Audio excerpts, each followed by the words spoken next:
बिस्मिल्लाहिर्रहमानिर्रहीम। इय्याका नअबुदु व इय्याका नस्तईन।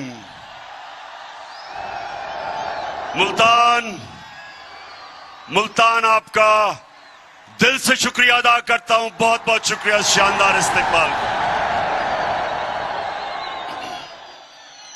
मैं खास तौर पे जिस तादाद में मेरी मुल्तान की बहनें निकली हैं, मैं खराज तहसीन पेश करता हूं उनको। मेरे पाकिस्तानियों, कभी भी दुनिया में कोई इनकलाब कामयाब नहीं होता जब तक उस कौम के नौजवान और उस कौम की ख्वातीन इनकलाब में शिरकत नहीं करती।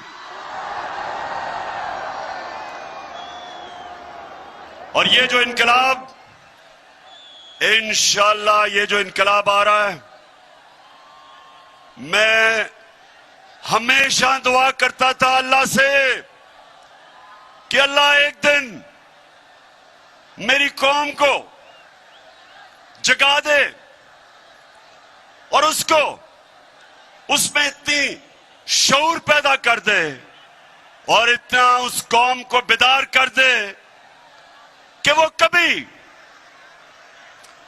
कभी किसी माफिया के सामने, चोर और डाकुओं के सामने या किसी सुपर पावर के सामने अपना सर झुकाएं। तो अल्लाह ने मेरी दुआ पूरी कर दी इस उम्र में। मैं अपने अल्लाह का शुक्र अदा करता हूं। मैं जब यहां आ रहा था तो बार बार मुझे पैगाम आया कि इमरान खान आपकी जान खतरे में, आगे शीशा लगा लो। मैं आज अपने पाकिस्तानियों को और खास तौर पे नौजवानों को कहना चाहता हूं, मेरे नौजवानों, बड़ी गौर से आपने मेरी बात सुननी है। देखें,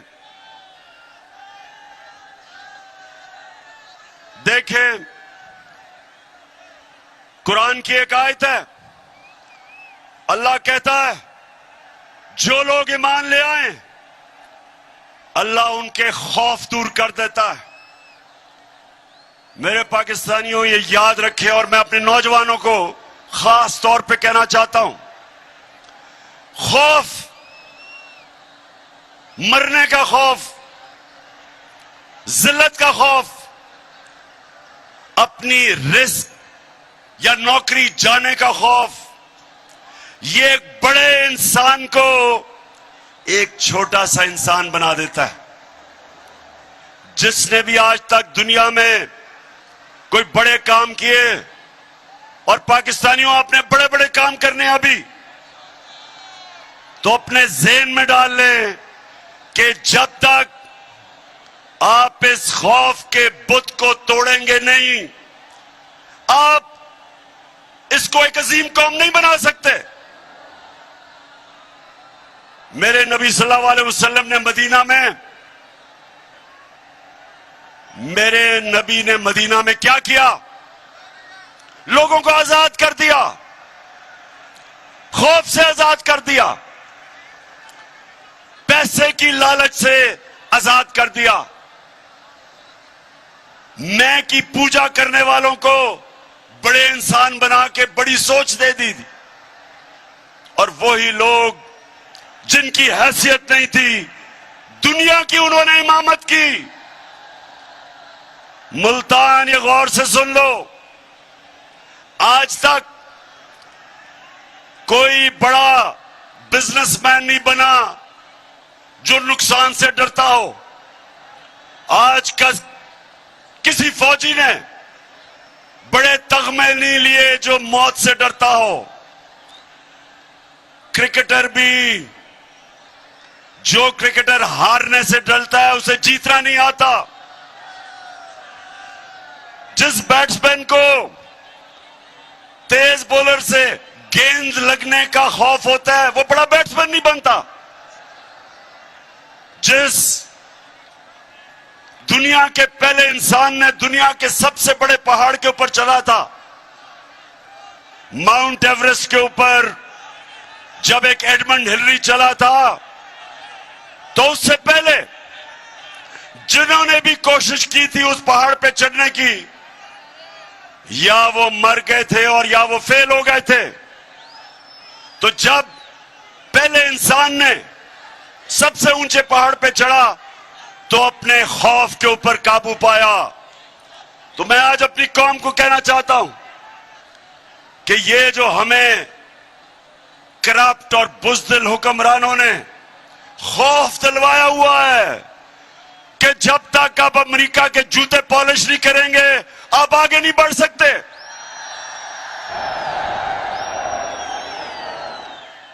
ये वो लोग जो इस मुल्क में ज्यादा, हमारी मुल्क की ज्यादा से जिंदगी में इस तरह के हुक्मरान रहे, जिन्होंने सुपर पावर के सामने घुटने टेके, अपनी कौम की आजादी को, अपनी आजादी खोई, अपनी इज्जत खोई, जिल्लत मिली हमें पाकिस्तानियों को हुक्मरानों की वजह से। तो मैं आज वो पाकिस्तानी जो पाकिस्तान के साथ बड़ा हुआ था, मुझे हमेशा इस चीज की तकलीफ होती थी कि हम अजीम लोग हैं, लेकिन ऊपर ऐसे हुक्मरान हैं जिन्होंने इस कौम को एक अजीम कौम नहीं बनने दिया। तो मैंने ये अल्लाह से कहा था कि अल्लाह, जब भी मुझे मौका मिले, जब भी तू मुझे मौका देगा, सबसे पहले मैं अपनी कौम की अजमत को उठाऊंगा, उसकी इज्जत को ऊपर करूंगा, कभी अपनी कौम को किसी के सामने नहीं झुकने दूंगा।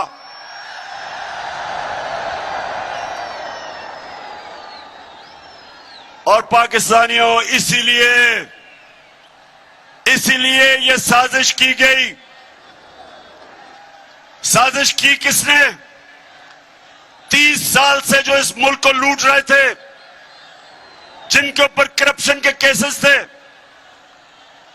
जिन्होंने पूरी कोशिश की मेरे से कि मैं उनको NRO दे दूं, यानी कि जनरल मुशर्रफ की तरह उनके करप्शन केसेस खत्म कर दूं। पूरी कोशिश की, कभी लॉन्ग मार्च, हर किस्म की ब्लैकमेल, असेंबली में बुरा भला, मीडिया के ऊपर बुरा भला, जातियात, घटिया किस्म की जुबान, हर बार कि जी कल गया तो परसों गया। सिर्फ एक मकसद था इनका कि मैं इनके करप्शन के केसेस माफ कर दूं। याद रखें, जब ये दोनों 11 साल इन्होंने बारियां ली थी दोनों पार्टियों ने, तो जनरल मुशर्रफ ने जो इन्होंने करप्शन की थी अपने पहले 11 सालों में, उसने इनके सारे केस माफ कर दिए, NRO दिया। दोनों बार भागे हुए थे, वापस आए, और फिर 10 साल दोनों ने इस मुल्क को लूटा। हमारा मुल्क का कर्जा 4 गुना ज्यादा बढ़ा, 6,000 अरब से हमारा टोटल कर्जा 30,000 अरब पे पहुंचा। और फिर जो करप्शन के केसेस इनके दौर में बने थे, इन्होंने मेरे ऊपर पूरी मुझे ब्लैकमेल करने की कोशिश की कि मैं इनके करप्शन केस माफ करूं। तो मुल्तान, मुझे ये बताओ, जरा ये मुझे हाथ खड़ा करके बताओ कि क्या मुझे इनके करप्शन के केस माफ करने चाहिए थे?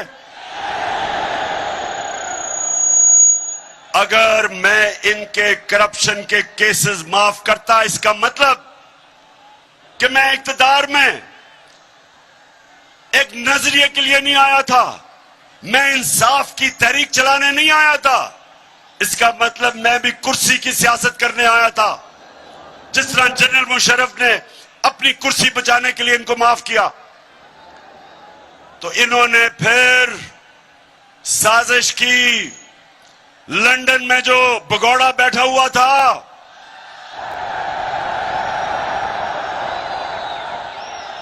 वैसे नून लीग वालों, नून लीग वालों मुझे एक जवाब दे दो।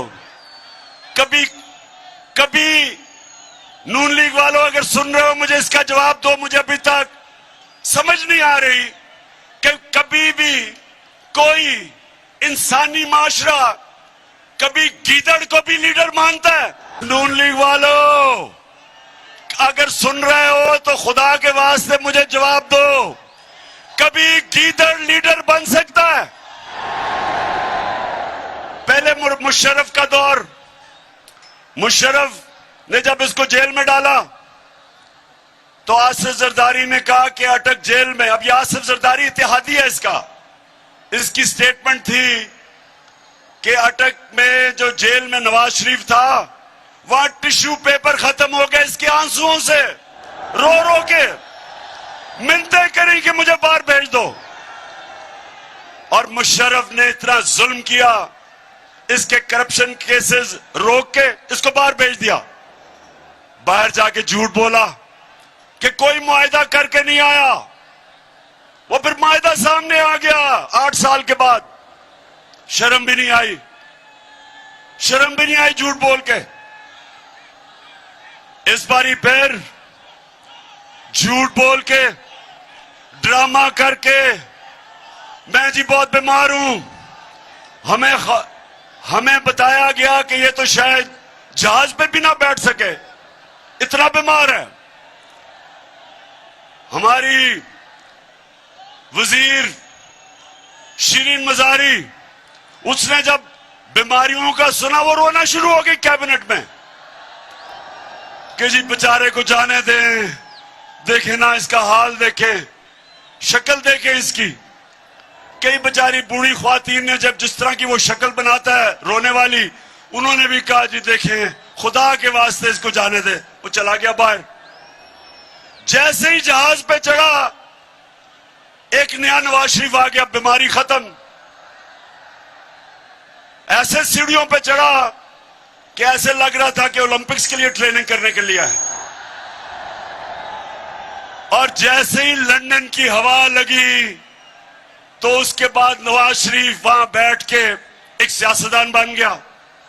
तो मैं नून लीग वालों तुम्हारे से आज पूछता हूं, खुदा के वास्ते मुझे समझा दो कि एक झूठा आदमी अदालत ने जिसको सजा दी हुई हो, जो अरबों रुपए के घरों में रहता हो, जिसके बेटे कहें कि हम अरबों रुपए के घर में रहते हैं लेकिन हम जवाब दे इसलिए नहीं कि हम पाकिस्तान के शहरी नहीं हैं।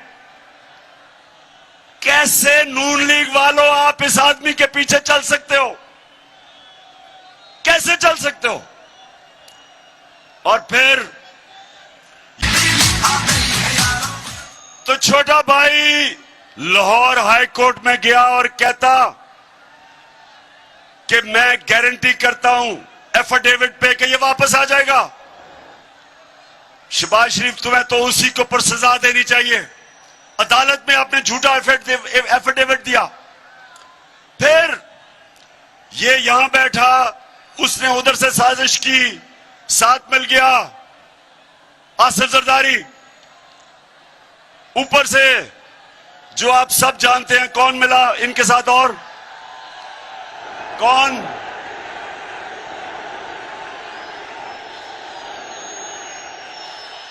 इनके साथ वो मिल गया जिसके ऊपर आजकल बात हो रही है उसकी कीमत बढ़ाने के लिए। ये कभी भी नहीं हुआ, ये जरा सुने, ये कभी भी नहीं हुआ कि ये इतनी डरपोक हुकूमत है, डर रहे हैं कि फजलुर रहमान की कीमत बढ़ाई जाए और पेट्रोल की। इतने डरे हुए हैं कि कहते हैं नेशनल सिक्योरिटी काउंसिल की मीटिंग बुलाओ ताकि वो फौज पे पड़े कीमत बढ़ाने पे। ये हाल है आज। तो इन सारों ने मिलकर साजिश की, साथ इनके मिल गए अमेरिका, और अमेरिका के अंदर उनका यहां जो एम्बेसी है वो हमारे लोगों से मिलने शुरू कर दिए जो सबसे पहले लौटे हुए थे। वहां से साजिश शुरू हुई। वैसे मुल्तान, मुझे ये बताओ आप जरा आज मुझे यह बताओ कि जनूबी पंजाब से इतने ज्यादा लोटे कैसे निकले हैं? जवाब दें। लोटे आपने इधर से इतने ज्यादा लोटे जनूबी पंजाब से निकले हैं, और आज हम अल्लाह का शुक्र अदा करते हैं कि सबको डिस्क्वालीफाई हो गए। इन सब ने मिलकर साजिश की। 8 मार्च को एक अमेरिकी under secretary of state, Donald लू उसका नाम था, पाकिस्तानी एम्बेसडर को बुलाता है और उसको कहता है कि अगर तुमने इमरान खान को अदम एतमाद में ना शिकस्त दी तो पाकिस्तान के ऊपर मुश्किल वक्त आ जाएगा। धमकी दी और कहता कि अगर इमरान खान को आपने हटा दिया तो आपको माफ कर दिया जाएगा।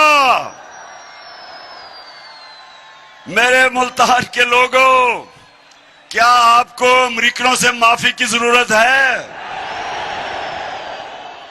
इस कौम को इसलिए किसी से माफी की जरूरत नहीं कि खुददार कौम है, अशरफिया है। वो डर गए और उन्होंने पूरी शिरकत की। इस मुल्क की एलीट ने एक 22 करोड़ के मुंतखब किए हुए प्राइम मिनिस्टर को इन्होंने सबने मिलकर साजिश से हटाया, और इन सब ने यह समझा कि अब तहरीके इंसाफ और इमरान खान की कब्र खुद गई है और अब इस पार्टी को अल्लाह हाफिज कह दो। लेकिन कुरान में अल्लाह कहता है कि एक प्लान इंसान बनाता है और दूसरा प्लान अल्लाह बनाता है, और कामयाब सिर्फ एक होता है। मेरे अल्लाह का प्लान ही कुछ और था। उसने बजाय तहरीक इंसाफ को इन्होंने जो दफन करने की कोशिश की, उसने सारी मेरी पाकिस्तानी कौम को जगा दिया, कौम को बेदार कर दिया। और वो पाकिस्तानियों, आप जो शिरकत कर रहे हैं, ये आज याद रख लें कि ये पाकिस्तान की तारीख का सबसे बड़ा इनकलाब आ रहा है। अब ये जो माफियाज बैठे हुए ऊपर 30 साल से इस मुल्क को लूट रहे थे, 30 साल से जो कब्जा करके बैठे हुए हैं, अब इनकी कब्रें खुद रही हैं। इनका अब वक्त है कि हमेशा के लिए इस मुल्क की सियासत पे जो 2 खानदानों ने, बल्कि और भी डीजल के भी खानदान ने जिन्होंने कब्जा किया हुआ था, इन सब का वक्त खत्म हो गया। ये कौम आज जाग चुकी है, कौम जाग गई है, और इंशाअल्लाह इस्लामाबाद में ये जो अवाम का समुंदर आने वाला है। मुल्तान, आप तैयार हो इस्लामाबाद के लिए?